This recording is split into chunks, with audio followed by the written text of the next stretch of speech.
sedap. Masya Allah. Sebelum benda ni habis, ini adalah yang terakhir. Kalau korang pergi Mekah, Madinah, tolong cari coklat wafer Belgium pistachio ni. Dia adalah coklat campur pistachio, sangat sedap dan crunchy. Dan ini adalah stok terakhir aku. Dah habis dah. Dah bawa pergi kat family. Dua-dua dah, family dua-dua dah rasa. Dan memang diorang approve. Memang sedap, memang terbaik. Rasa dia, sekejap aku buka tu korang.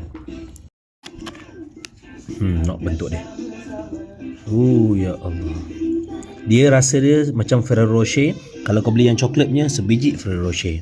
Yang ini, sekejap aku gigit Dalam macam tu lah. Ya Allah, sedap. Masya Allah. Suapan terakhir sesedapnya. Memang terbaik. Korang kena dapatkan guys.